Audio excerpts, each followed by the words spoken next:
کے قتل کے لیے ایک بندہ ہائر کر کے بھیجا تھا. وہ عمر سیریز میں انہوں نے یہ ساری چیزیں فلمائی ہیں اور حضور کو اللہ نے پہلے بتا دیا.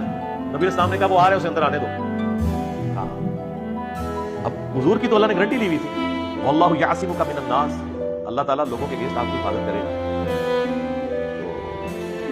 خیمے میں حضور نے فرمایا کس ارادے سے آیا, مجھے اللہ نے بتا دیا.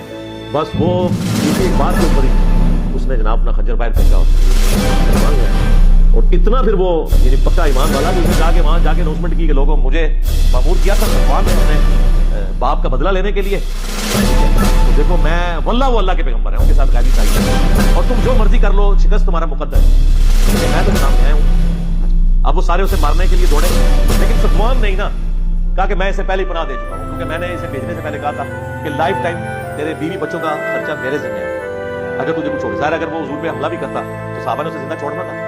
چونکہ میں زبان دے چکا ہوں, اچھا عربی زبان جب دے دیتے تھے نا, بس یہی اللہ تعالیٰ نے من میں خوبی رکھی ہوئی تھی, پھر گردن ہی کٹ لی. تو صفوان نے اسے پناہ دے دی. اب جب فتح مکہ کا موقع آیا تو جن کی جو رشتہ داریاں تھیں ان کی آخری کوشش تھی کہ اب انہوں نے تو یا تو عرب کی سرزمین چھوڑ دیں گے یا قتل ہوں گے. تو سب لوگ اپنے اپنے رشتہ داروں کو لا کے حضور کے سامنے پیش کر رہے تھے کہ یا رسول اللہ اس کو بھی معاف کر دیں. آپ معاف کرتے جا رہے ہیں سب کو. سہیل ابن عمرو کو معاف کر دیا جس نے وہ حدیبیہ کا معاہدہ ابو جہل کا نبھایا, مجھے بھی معاف کر دیا. صفوان جو ہے اس وقت مکہ چھوڑ کے نکل رہا تھا, بلکہ وہ تو جدے کی بندرگاہ پہ پہنچا ہوا تھا سمندر کی, یعنی وہ اس چیز کو اویل کر رہا تھا کہ ٹھیک ہے میں عرب کی سرزمین چھوڑ کے. تو وہ صحابی پیچھے پہنچ گئے, انہوں نے کہا کہ آپ کو ہلاکت میں مت ڈالو, واللہ یہ اللہ کے پیغمبر ہے اور اگر اللہ نے ان کو غلبہ دیا تو یہ تمہاری جیت ہوگی.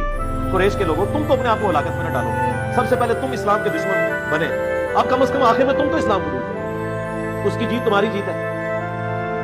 اچھا وہ کہنے لگا نہیں تم مجھے اپنے ساتھی کے حوالے کر کے قتل کرواؤ گے, یعنی نبی اسلام کو صاحب حکم وہ کہتے ہیں. تو اب وہ دیکھیں عرب کے لوگ اتنی ان کو یعنی اس چیز کا احسان کا بدلہ کیسا ہوتا. انہوں نے جناب اپنے بورے میں سے حضور کی پگڑی نکالی, امامہ, اور انہوں نے کہا صفوان اس امامے کو پہچانتے ہو, یہ وہ امامہ ہے جو نبی علیہ السلام نے فتح مکہ کے دن پہنا ہوا تھا اور یہ مجھے حضور نے گارنٹی دے کے بھیجا, یعنی یہ گارنٹی تھی کہ نبی علیہ السلام تمہیں قتل نہیں کریں گے, تم اپنا آپ مجھے میرے ساتھ آیا کلمہ پڑھ کے مسلمان ہو.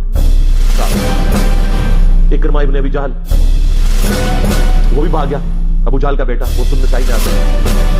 راستے میں سمندر کی موجیں آئیں اور سب لوگ وہاں اللہ کو پکار. اکرمہ نے کہا کہ خشکی پہ تو تم لات منات عزا کو پکارتے ہو اور یہاں پر صرف اکیلے اللہ کو پکار. انہوں نے کہا یہاں کوئی بت کام نہیں آتا, اللہ ہی کام آتا ہے. اللہ کو تو مانتے تھے لیکن اللہ کے ساتھ